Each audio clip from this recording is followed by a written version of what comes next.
كلما رزقوا منها من ثمرة رزقا قالوا هذا الذي رزقنا من قبل وأتوا به متشابها ولهم فيها أزواج مطهرة وهم فيها خالدون۔ یہ جنت سے متعلق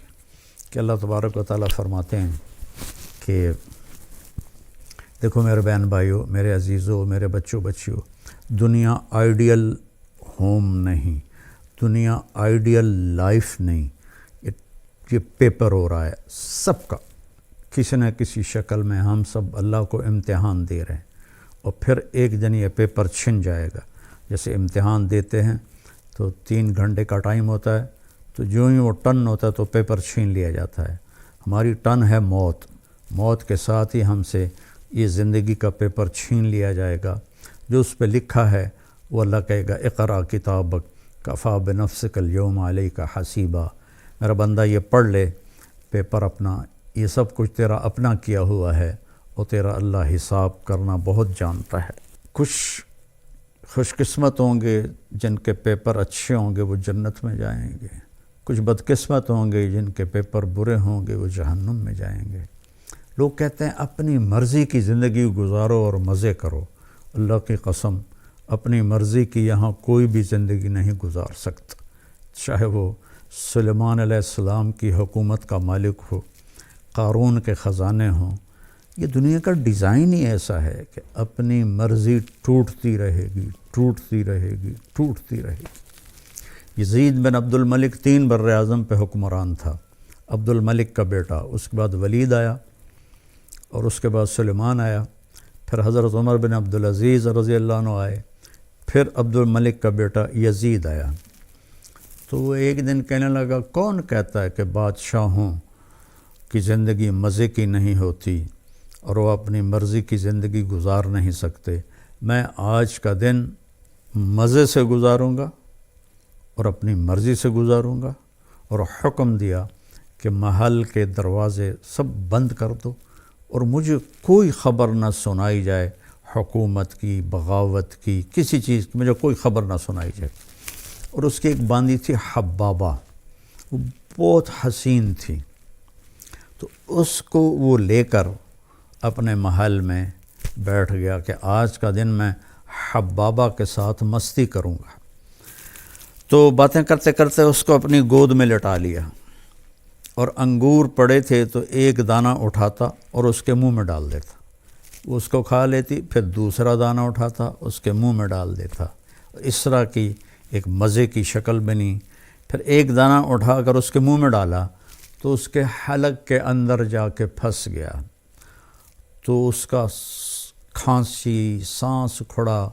وہ دانہ نہیں نکلا، اور یہاں تک کہ وہ اس کے سامنے تڑپ تڑپ کے مر گئی،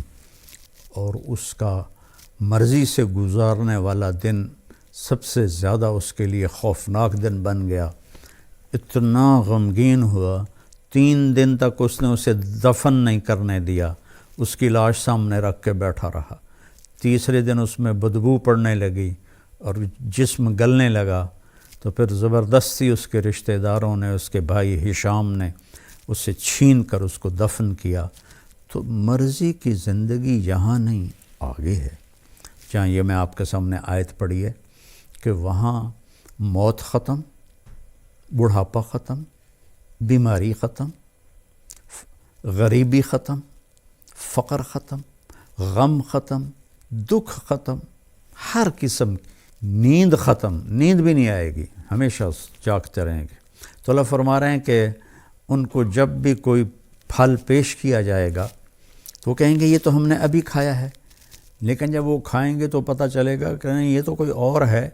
وہ تو اس کے مشابہ تھا جو پہلے کھایا تھا۔ تو اس پر میں آپ کو حدیث سے وضاحت کرتا ہوں کہ حدیث شریف میں اس آیت کے ذیل میں ابن القیم رحمہ اللہ نے ایک حدیث لکھی ہے کہ جنتی بیٹھے ہوں گے میاں بیوی سارے تختوں پر، تو دروازے پر دستک ہوگی اور ایک فرشتہ، نوکر دروازہ کھولے گا تو ایک فرشتہ کھڑا ہوگا تھال لے کر، اور تھال کے اوپر ایسے کپڑا ہوگا،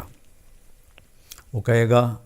اپنے مالک سے اجازت دو، مجھے اللہ نے بھیجا ہے۔ تو اللہ کی طرف سے آیا ہوا بھی جنتی سے اجازت لے کے اندر داخل ہوگا۔ یہ عزت و جلال و کمال کی بات۔ یہاں تو آج بادشاہ ہوتا ہے، کل پھانسی چڑھ جاتا ہے۔ تاریخ پڑھو کیا حال ہوا لوگوں کا۔ وہ اجازت دے گا تو آ کر اس کے سامنے ایسے تھال پہ رکھے گا، کہا جی یہ اللہ نے آپ کے لیے تحفہ بھیجا ہے۔ تو جب وہ ایسے اس سے کپڑا اٹھائیں گے تو کہیں گے او بھائی یہ تو ابھی کھایا ہے، یہ تو میری جنت کا پھل ہے، یہ تو میں نے ابھی کھایا ہے۔ تو وہ فرشتہ کہے گا کہ اللہ تعالیٰ فرما رہے ہیں کہ ذرا ایک ٹکڑا اس میں سے لے کر آپ چکھیں۔ تو بیگم صاحب بھی بیٹھی ہیں، میاں صاحب بھی بیٹھے ہیں، تو وہ اس کو کاٹنے کی تو ضرورت نہیں پڑے گی، وہ ہاتھ لگائیں گے، وہ کٹ کے ہاتھ میں آ جائے گا، اس کو منہ میں ڈالیں گے۔ بیگم نے بھی ڈالا، خامن نے بھی ڈالا۔ تو اگر میرے نبی نے فرمایا اس کی جنت میں، یہ آگے میں مثال کے طور پر عرض کر رہا ہوں، اگر اس کی جنت میں 10 کروڑ قسم کے پھل ہیں، ویسے تو کروڑوں شروڑوں کی وہاں کوئی گنتی نہیں ہے، لامحدود ہے، مثال دے رہا ہوں، اگر اس کی جنت میں 10 کروڑ قسم کے پھل ہیں، ہر پھل کا ذائقہ مزہ الگ ہے۔ ہم ابھی افطاری میں چاٹ بنے گی، ہر گھر میں بنے گی، تو جب وہ 4 5 6 چیزیں ملتی ہیں تو وہ ذائقہ ہی کچھ اور ہو جاتا ہے، مکس ہو جاتا ہے۔ تو جب وہ اس کو منہ میں رکھیں گے تو ان کی جنت میں جتنے پھل ہیں، ہر پھل کا ذائقہ الگ الگ الگ اس ایک لقمے میں اللہ انہیں محسوس کروائے گا، اور پھر آواز آئے گی وَأُتُوا بِهِ مُتَشَابِهًا، میرے بندے یہ اس کے مشابہ تھا، یہ وہ نہیں تھا جو تم کہہ رہے تھے۔ اور پھر مزے کی بات اس سے اگلی کہ دنیا کی سب سے بڑی نعمت عورت ہے مادی نعمتوں میں، اور عورت کے لیے سب سے بڑی نعمت مرد ہے مادی نعمتوں میں۔ تو یہاں ہم سب پیشاب پخانے میں بھرے ہوئے ہیں، ہر ایک کے ساتھ پیشاب بھی لگا ہوا ہے، پخانہ بھی لگا ہوا ہے، بیماری بھی لگی ہوئی ہے، موت بھی لگی ہوئی ہے، بڑھاپا بھی لگا ہوا ہے۔ تو وَلَهُمْ فِيهَا أَزْوَاجٌ مُطَهَّرَةٌ، تمہاری بیویاں ہوں گی پاکیزہ، نہ وہاں کوئی حمل ہوگا اور نہ وہاں کوئی ولادت ہوگی، اور نہ بڑھاپا آئے گا، نہ رنگ بدلے گا، نہ روپ بدلے گا، نہ جوانی ڈھلے گی، نہ غم سے پریشانی آئے گی، نہ ڈپریشن ہوگا، نہ انزائٹی ہوگی، خوشیاں ہی خوشیاں، پاکیزہ، خوشبودار۔ اللہ تعالیٰ جنت کی عورت، دنیا کی عورت کو جنت کی عورت سے 70,000 گنا زیادہ خوبصورت بنائے گا جنت میں۔ اور جنت کی حور کا حسن بتا دوں کہ یہ دیکھیں، یہ میری یہ انگلی کا یہ اس کو فنگر ٹپ کہتے ہیں، فنگر ٹپ، اور عربی میں اس کو بنان کہتے ہیں، اردو میں پورا کہتے ہیں، کہ جنت کی حور کا یہ پورا اس طرح سورج کو دکھا دیا جائے، جیسے لائٹ میرے سامنے ہے، اس طرح دکھا دیا جائے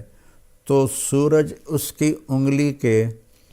پورے کے نور کے سامنے غائب ہو جائے گا، جیسے سورج کے سامنے ستارے غائب ہو جاتے ہیں۔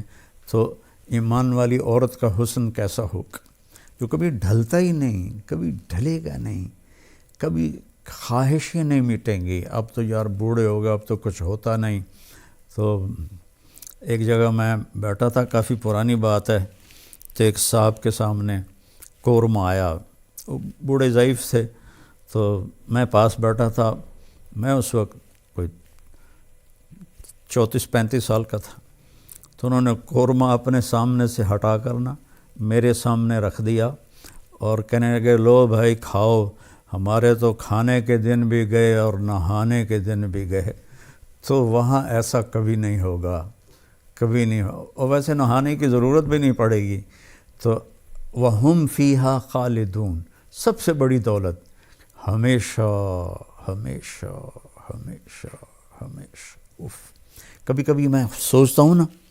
کہ نو اینڈ، کوئی انتہا نہیں،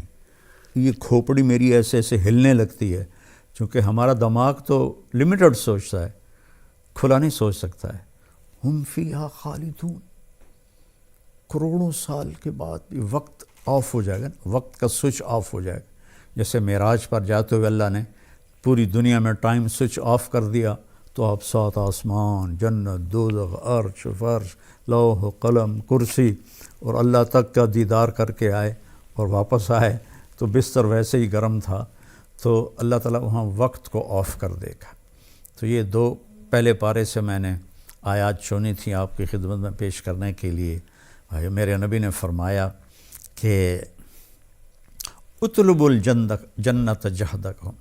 جنت کمانے کے لیے پوری جان لگا دے،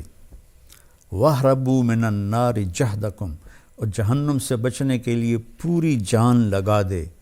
دنیا کے لیے نہیں کہا کہ پوری جان لگا دے، کہ جنت کے لیے کہا پوری جان لگا دے۔